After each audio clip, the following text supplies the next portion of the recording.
It is time for us to get into the segment that brings everything health to your doorstep. Now, since it is Pink October, where we are pushing the awareness for breast cancer, it is only right that every single time that we have Good Living segment, we bring you something or we bring you closer to more information on breast cancer. So start getting interactive with us on all our social media platforms. What are some of the questions that you have in relation to breast cancer? The experts are here to answer it all for you. Today, what we are going to talk about is alcoholism or alcohol drinking and breast cancer, the health risks in relation to it. Now, unfortunately, I don't know if you knew this, but alcohol drinking contributes to the development of breast cancer. Unfortunately, there is little knowledge, just a little knowledge to that, the fact that alcohol contributes to breast cancer, especially in African women. I chanced on that on Google and I was super amazed by that. But what really did they mean by that? Like I said, the experts are here to talk it all for you. So what questions do you have? Our WhatsApp number is 055-157-5757. You can go to our Facebook page. It is Joy Prime TV. Get into the comment section and send your questions. We'll definitely ask it all for you. Now, ladies first, I always do this. It is Dr. Perfect Coker, and she's a medical officer with Medifem. Hi, Doc, how are you? I'm fine, thank you. All right. And seated to her right is Dr. George Datsi, who is a senior medical officer at Kolebu Teaching Hospital. Hi, good morning. You're good? Yeah, I'm good. Okay, all right. Now, alcoholism and breast cancer. Somebody would, first of all, I just want us to generally talk about the risk factors that contribute to breast cancer, and then we'll narrow it down to alcoholism, and then we'll dwell much more on that. So, Dr. George, you want to take that? Okay. All right. Okay, thank you so much. So, a bit of correction, I don't work in Kolebu. I work at the Ghana Infectious Disease Center. Okay. So that's why I work as a medical officer. Okay. So, breast cancer, we are in October. We are just creating the awareness on breast cancer. And it's something that is very important when it comes to health, especially women's health. Breast cancer contributes to about 50% of all cancers in females. And not just about 16% of all cancers also in females. Breast cancers don't just affect females, but also it affects men. So it's something that is important that October has been dedicated to in order to create the awareness on breast cancer. Risk factors of breast cancer. I'll start with the age. So most cancers, as you age, so the more you age, the more the risk of you developing that cancer. And so it's not really that common when it comes to females who are less than the age of 20 years. But recently we are having young people coming with breast cancer, even less than 20 years. And so we are not just creating the awareness for older people, but also younger females to also keep on examining their breasts, because it's very important. Things are changing. And it's very important that we all get to know about that. The second one is about... But before you continue, do you think that that has anything to do with our way of living now? As in the fact that now younger women are also being affected? I think that there will be a contributing factor to that. Okay. Yes. Okay. Because we used not to see this how do you call it, pattern. But recently we are having young females coming with breast cancer, and the advanced form of breast cancer. And so it's not just in the older ages, but currently it's also found in even females less than 20 years. So that's very important. One other risk factor is about the family history. So if you have your, what we call first degree relatives, so your mother, your auntie, your sister, who has had breast cancer before, you're at a higher risk of developing breast cancer as compared to someone who has not had any relative developing breast cancer.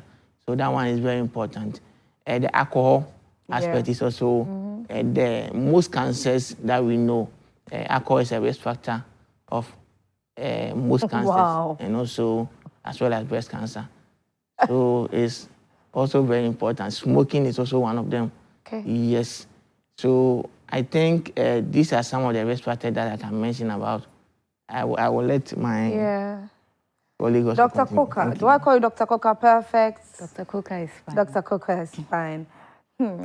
So the fact that alcoholism even contributes to most cancers is already alarming. And now we have breast cancer also. So that's the conversation that we're going to dwell on. Is there any other thing in relation to the risk factors that you would want to add before we get into alcoholism? Yes, so with regards to the risk factors, I want to add that obesity is one of the risk factors for breast cancer development. Then hormone therapy, going through hormone therapy, postmenopausal, yes, also a risk factor to breast cancer development. Then physical activity. I mean, if you're talking about obesity, you're talking about physical inactivity too. So that's they go hand in hand with regards to the risk factors. And before we talk about alcoholism, I want us to understand that with regards to risk factors, they are the ones that we can do something about, your modifiable risk factors, under which alcoholism falls. Okay. And then the ones we cannot do anything about, your non-modifiable risk factors. For example, your age. If you are 30, you are 30. If you are your sex, if you are male biologically. If you are female, you are female. And we know that breast cancer is found 99% female, just about 1% in male. If you have a family history, genetics. You take genes from your mother, your father. So if your mother has had breast cancer, and there's some genetic mutation, you could have inherited it, and that's one. It's with you. You can't do anything about it. Okay. And so, for the ones we can do something about, it's important we talk about them. Something like alcohol. Yes. So alcohol, there's something that can be done. That risk factor, there's something that can be done about it. Now, one would think that, oh, drinking alcohol, how can drinking alcohol contribute to breast cancer? It doesn't make sense. So please, make it make sense this morning with us. Dr. Dati.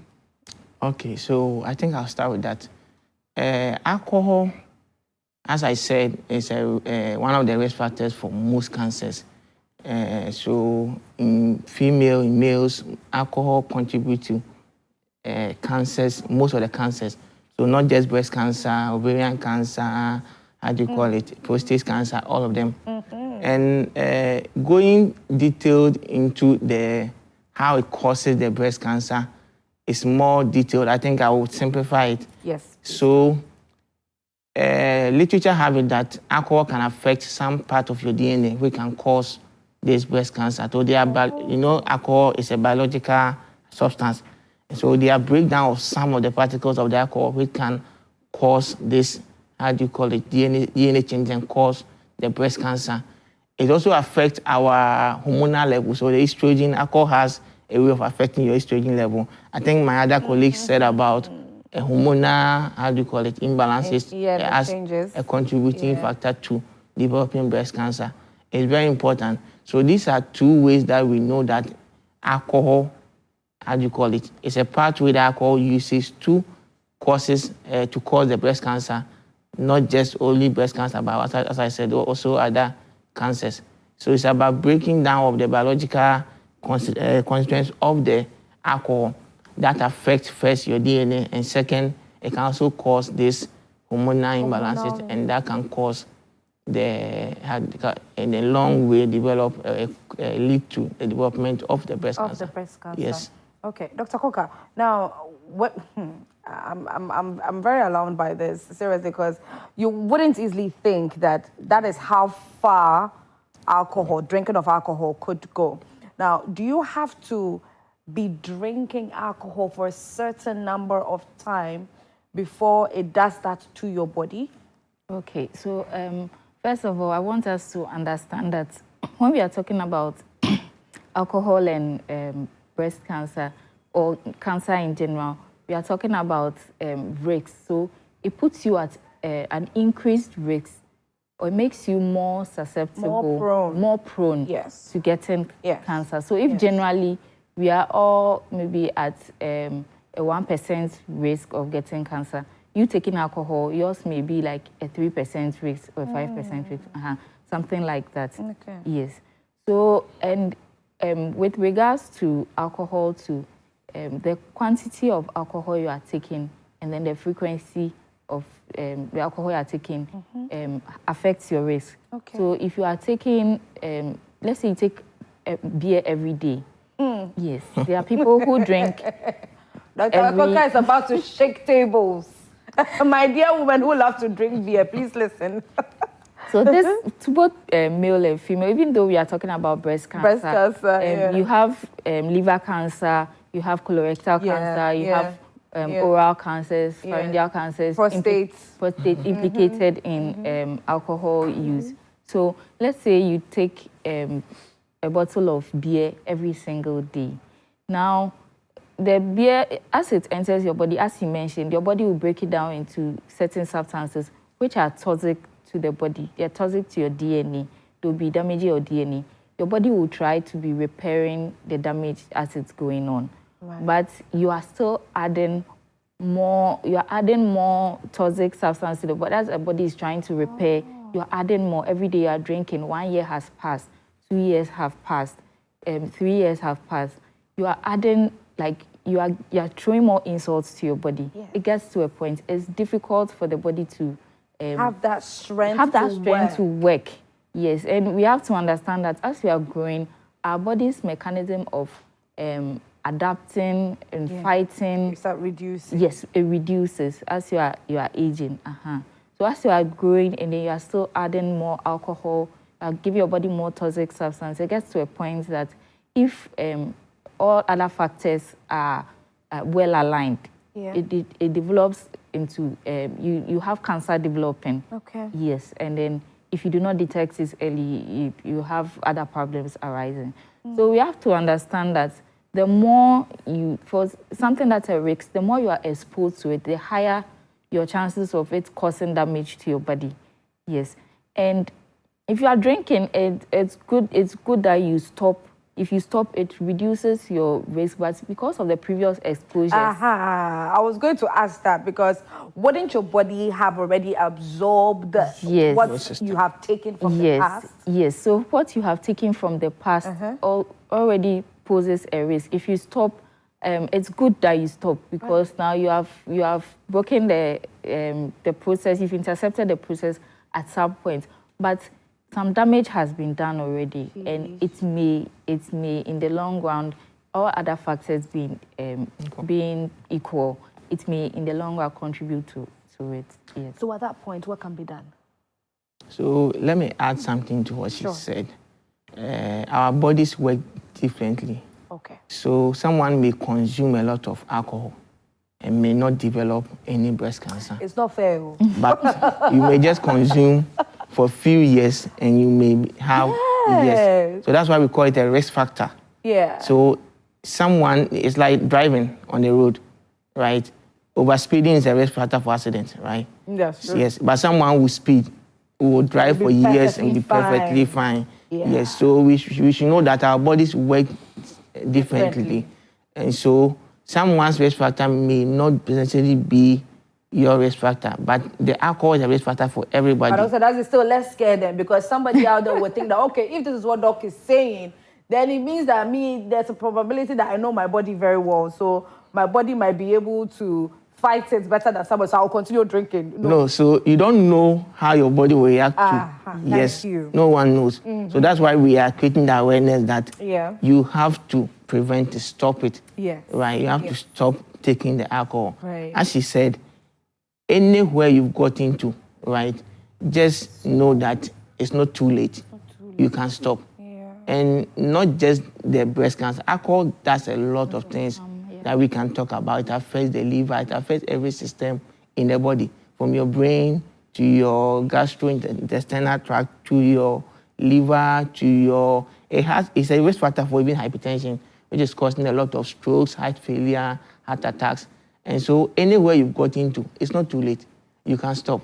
Doc, before you continue, there's this thing out there, this perception out there that some amount of alcohol is required in the human body. How true is that?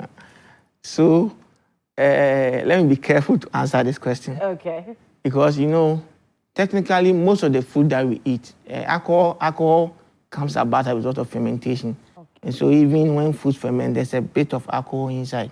Okay. But we are talking about going an extra mile to take the hard liquor, and, you know... That is a problem. That's a problem. Because if we are all saying that there should be a little bit of alcohol in the body, the foods we eat, most of them are fermented already. So there's a bit of like alcohol in your body already. Examples? Like kinky. Kinky, yeah. Kinky undergoes fermentation. And so there's a bit of alcohol in there, right? But going an extra mile to take the hard liquor, the 10% and the 20%, the 15%, that's what we are talking about now. So there was a time in church that we took communion, and then after we took the communion, where everyone, the wine had fermented small. So it looks like we had taken in a little bit of alcohol, which it was no fault of ours, but unfortunately, without our knowledge, it was fermented. It's very little, all right, okay, but the question that is in my mind right now is, okay, you are taking kinky frequently. Is that also not contributing or raising the level of alcohol in your body? I want Dr. Coker to take that for me, then I'll come back to you, Dr. Datsy. So, to the best of my knowledge, the amount of alcohol we get through our diet is like compared to the level of the amount of alcohol that we take in beverages. Yes, it's not. It's minimal. Yes, it's minimal. Yeah. It's not that significant. Yeah. Yes, as compared to the our beer, our the hard liquor, the whiskey. Yes, that we take. Yes. Okay. So if possible, as George mentioned, that we are not as much as we are talking about cancer. Put cancer aside, there are so many other health implications, effects that alcohol can do in your body, from your brain, almost every organ in your body. Alcohol has effects there. So it's beyond breast cancer. Yeah. Yes, alcohol is actually classified as a group 1 carcinogen. That means that there's a direct link between this substance. If we say something is a group 1 carcinogen, if we say something is a carcinogen, it means that it has the ability to cause cancer. It's toxic to the body. Okay. Yes. Okay. So if we say something is in group 1, it's a group 1 carcinogen, that means researchers have done research, and then they've been able to draw the conclusion that A will cause cancer. Yes. Alcohol is one of them. Tobacco is one of them. There are other things too in that category, yes. Okay. All right. So coming back to you, Dr. Datsy, I asked the question in relation to at that point where you have taken in a lot of alcohol for years, and then now you are you are watching Prime Morning this morning, and then now you know that alcohol contributes to breast cancer. So then you would want to stop. What then happens to your body at that time? Okay, so people underestimate the level of help they need to stop alcohol, actually. Okay. So you can't just say that I want to stop alcohol. There's an addiction aspect of being it. You are dependent on it. Not that simple. A lot of people are saying, oh, I want to stop, I'll stop, tomorrow I'll stop, today I'll stop. You go back to it. And so you need help to stop alcohol abuse. You need help. There are a lot of trained health personnel. There are a lot of rehabilitation centers that you may go for help. When you come to the hospital and realize that you need rehabilitation, we take you into rehabilitation. And we will help you to stop, give you the guidelines, what you should follow to stop it. Because being there and saying, I'll stop, you can't stop it. Right? You need that kind of care from someone to advise you, someone to follow up on you, someone to medically treat you, so that that addiction aspect, that attitude aspect will go. It's not easy to stop. It's not easy at all. Let's be very honest. It's not easy. Yes. So if you've been dependent on alcohol for a long time, what I would say that seek help. Because at that point that you are stopping, right? As you said, what will happen to your body? Yeah. Yes. So the alcohol is already in your system. There's a level in which you've got into. You need experts to help you to be able to what break that cycle, so that you don't get to where you may get this. How do you call it? Any of the cancers. Any of the If I cancers. should put it that way. Yes.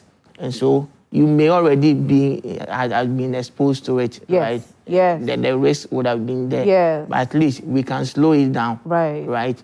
Maybe the level of alcohol or the carcinogens in your body have it that you at age 89 you will develop breast cancer. But now you are breaking that cycle. And so when you're able to break it, maybe you may not develop the breast cancer until you are dead. Yeah. Right? Yes. You may go past the 89, Good. you're still free. Good. Yeah. So at any level in which you are, and we can determine that at that time. So at any level you are, seek appropriate help. Right. And be able Don't think you can do it all by yourself. No. Just because you're watching us on Prime Morning this morning. Anyway, so viewers, this is the point where we call for your messages to come in. What is it that is bothering you in relation to alcoholism and breast cancer or cancer in general? I love the fact that our doctors have made it very known to us that alcohol contributes to majority of cancers, okay? So alcohol intake is a big fat no. But the great news is that it's never too late. If you've been consuming alcohol for a very long time, you can stop now, but you can't do it all by yourself. You would have to seek professional help. Dr. Coker and Dr. Dadzi are here to answer all your questions for you.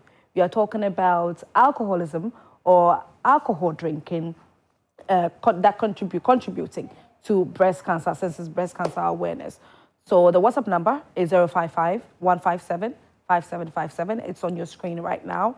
Or you can go to our Facebook page. It is Joy Prime TV. All right. So is there anything that you would want to add, Dr. Coker, in relation to what Dr. Dazi was saying? Yeah. So I would also want to stress on the fact that if you are struggling with alcohol use, alcohol abuse, alcohol addiction, there is help available. Okay. Yes. And that would reduce your risks of developing complications related to alcohol use, and including cancer, including breast cancer, since we are in October and we are doing breast cancer awareness. And especially if you already have some existing risk factors. For example, you are from a family where you had a relative who has passed from breast cancer or had been treated for breast cancer before, and then you are taking alcohol. You are just you are fastening. Yes, you are fast forwarding. You are fast forwarding. Yes. So That's for such a person, you'd have to be extra careful. Yes. With, bringing in other risk factors that would contribute to you developing breast cancer quickly. So we would want to urge everyone that there's help available if you are if you abuse alcohol, and we can help you get through the rehabilitation process. There are psychologists, there are psychiatrists, there are rehabilitation professionals that can assist you with that. Yes. You know, sometimes though, with the whole information about a close relative being affected with breast cancer, you may not be in the know. Yes. You may not be in the know. So you might think that, oh, my grandmother was fine, my great-grandmother was fine. And so you might think that breast cancer is never close to you, or it's not in your bloodline or something. But the fact that you're not in the know, generally, we just want you to be very careful. Okay, I want to take one message, and then we'll continue with the conversation. So if you can, I just want to read one message. Okay, so says, please, how long does it take for breast milk to stop coming after giving birth and stopping your child from drinking? Please, those of us that have this long and fallen breast, how do you do the self-examination? Hey! Okay, so we'll definitely get to the self-examination part for you to know exactly how you can do that from the comfort of your homes. We'll teach you that. Okay, we have another one. Let me take one more. Good blessed morning. I'm Nanekia. Please, I wanted to ask the signs and symptoms of breast cancer. Okay, so I would give you the opportunity to delve into that part for them so that we continue with the alcohol part? Okay, so for the signs of breast cancer. Things that you know whether Yes. you are developing breast cancer Yes. or not. All right. So first, I'll start with you have to know your breast. Okay. Know how your breast is. Right. So even breast examination is not just for you to find a lump in your breast. No, it's for you to be familiar with your breast, so that next time when you examine your breast and it feels differently, you will know. You will know. Yes. So first one is about the size of the breast. So naturally, one breast is a bit bigger than the other. Yeah. But when there's a gross difference between the size of one breast and the other, they know that there's an issue. When you are able to feel a lump or a mass in your breast, which can be painful, or most of them is painless, right? Then you know that there's something wrong. You need to seek medical advice. When you find... So you may find that if a lump that is unusual, but it may not be painful. Yes. Yes. Most of the time. Most of the time it's painless. It's painless. Yeah. Right. So don't wait for you to start feeling pain before you go to hospital. No, it will be too late. Right? Then when you find out that there is this unusual discharge from your nipple, right? So it can be brown, can be bloody, it could be anything, right? Also seek medical advice. Let us examine it and tell you that it's normal or it's not normal. Okay. Sometimes you may have ulcerations. The breast is not a place where you have ulcers easily. Right? Like sore. A sore. Oh, okay. Yes, so a sore or ulcers. So when you find out that there's this sore anywhere in your breast, you need to seek medical advice. It's not normal. Wow. You need to seek medical advice. Then the breast actually extends to the armpit. Right? So there's a tail aspect of the breast in the armpit. And so when you are examining your breast and you feel that there's something in your armpit, don't think that it's just pom in your armpit. No. Yes, it may be how do you call it? Something wrong with your breast. Yeah, so seek professional help. You need to seek professional help. Right? There's something we call podoranch. So if you see that there's this discoloration of any part of your breast, it's like a yellowish, brown, any color actually in any part of your breast, also seek medical advice. When you realize that there's a place in your breast which is actually moving inward, so this one is not pushing, so there's dimpling of the dimples that you get here. If you realize that you have a dimple on your breast, you need to seek medical advice. It's not normal. Yes, there are a lot. There are a lot. Yes. Yeah. Sometimes you may not necessarily even find a lump in your breast, but it could be that you have a breast cancer which has spread, right, to other parts. And so sometimes patients come to the hospital, we don't find even the how do you call it, the primary mass, but it has metastasized, it has spread to. That's why a lot of people miss actually breast cancers, right? So as I said, don't wait to find a lump in your breast before you go to the hospital. Know how your breast feels, so that when you examine your breast and it feels differently, you can seek medical advice. So speaking about knowing how your breast feels, Dr. Coker, you know what I'm about to ask, right? Yeah, so how can we help fellow ladies out there who would want to do this from the comfort of their homes?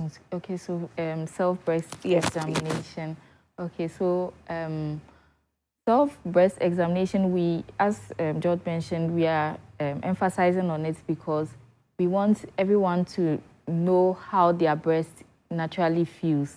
To know the consistency of their breast, how it looks, yes, the size, so that if you see any changes, if you look at the skin and it looks like there's some unusual sore developing, or a part of it, the skin has thickened, or the color is changing, or your nipple looks like it's going inside, or it's turning to one direction or the other, or there's a discharge, but it may not be obvious until you examine. You see these things as early as possible. Okay. And once breast cancer is seen in the very early stages, there's a lot that could be done to actually get you cured, get you cancer-free. Right. Breast cancer is not a death sentence. You have it doesn't mean that that is the end of the road, and that's why we are stressing on this. Okay. Also, Self-breast examination should be done monthly. Okay. So it's not only just because it's October. Once a year, you just do something and then you are done. So every single month. So that's how frequent you should do it, so that if there's any change, you know it quickly. Yeah. Yes. So I wish we had a dummy. That would be easier to demonstrate. But I think we even had a demonstration that we were playing earlier. Okay. But then, so since we are pressed for time, and then I want to read just about 2 messages, and then we wrap up and then go. We'll get the dummy next week, God willing, so that we can do proper demonstration of the self-examination. So let me read these messages. Good morning, Joy Prime. Please, I want to know, what if you frequently eat food containing alcohol, such as the kinky? Did you just join the conversation? Because we spoke about that earlier. We spoke on that earlier. Okay, good morning, guys. So how does it work? Please, does alcohol cause breast cancer? That's the conversation, my dear. Okay, all right. So I think that's about it. And in relation to the kinky part, so Dr. Coker mentioned earlier that the components or the amount of alcohol that your body requires, when we compare that to the ones that you've been drinking, the whiskey, the hard liquor, and all those ones, please, it's minimal, it's small. And you cannot compare that to your regular kinky. Please eat your kinky. Oh, yes. Please eat your kinky. Yes. And feel free. Eat your kinky and don't be bothered about that. And so I want you to give your final submissions in relation to this topic, and then we'll move on. Okay, so we are I'll say we are creating awareness about breast cancer. Take this October, visit any health care facility and have your breast examined for you by a professional. You also have the opportunity to be taught how to self-examine your breast at home. And I know there are other diagnosis centers who are also having their prices for the mammograms and the ultrasound. Take chance of this October Breast Awareness Month, and then go have your breast examined, and also try and do a scan or a mammogram this month. Because I know that it's a lot of women's worry, thinking that if you are going to do the mammogram, it's very expensive, they'll take a lot of money. So some of them, they may feel something in their breast, they'll prefer to do it to stay at home. Okay. All right. So, but is there an age limit to the mammogram?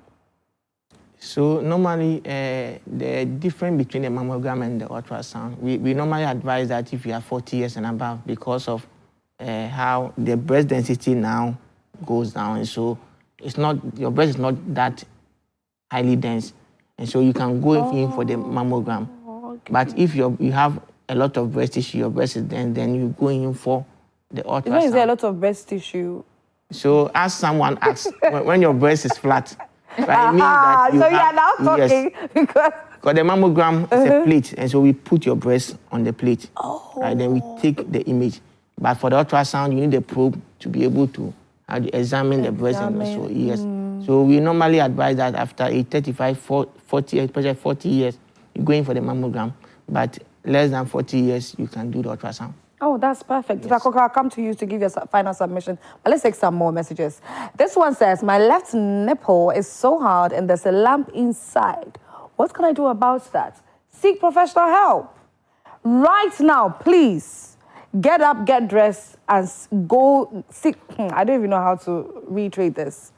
Good morning. Please, I want to ask, can you have your breast checked while breastfeeding? Please, this is important. I just tuned into the channel. Oh, can she? Yes. If you are breastfeeding? Yes, okay. you can. Okay. So there you have your answer. You can still get your breast checked if you are breastfeeding. Thanks for educating us about the negative effects of alcohol. We do appreciate you for your hard work this morning. Oh, thank you so much for that sweet message. Thank you very much. Dr. Coker, final submission, what would you say? Okay, so my final submission is that, especially for those who just tune in, yes, we emphasize the fact that alcohol is a known major risk factor for cancer development. A lot of the cancers, including breast cancer. So if you you do take alcohol a lot, you are addicted, you are abusing alcohol, seek professional help. and then you can be helped. This month is breast cancer awareness. A lot of facilities, a lot of places are doing free screenings, as George mentioned. Medifem Hospital is also doing free screenings on Tuesdays and Fridays, so you can pass by if you are within the neighborhood and get your breast screen. If you noticed any lump, anything unusual in your breast, I want you to know that the fact that you found something doesn't mean it's cancer. A lot of time people are scared to get help, and then there's stigma and all of that associated with it. Currently in Ghana, from research, we found out that most of our cancers, about 70% of people who have breast cancer come in the advanced stage, and at that point, that's not good. There's not so much we can do. Okay. Yes. So please, if you've noticed anything unusual, seek professional help. It may be benign. It may be it may be the one that doesn't spread. The tumor that doesn't spread. Yes, and then you'd be helped. Okay. Even if it's breast cancer, once it's seen early, there's something can be done about it. There's a lot that can be done that can make you cured of it in the long run. All right. So it's been a very educative and informative conversation on Good Living segment, where we talked about the contributing factor or alcohol's contribution to breast cancer, since it's Pink October, Breast Cancer Awareness Month. Dr. Perfect Coker, thank you for your time this morning. Dr. George Dazi, thank you so much this morning. Next week, God willing, on Good Living segment, we are going to continue this conversation. We're going to bring in survivors to tell their stories. They're going to talk about the stigma associated with being diagnosed with breast cancer. And we are going to show you how best to examine yourself for any of these signs that our doctors have mentioned this morning.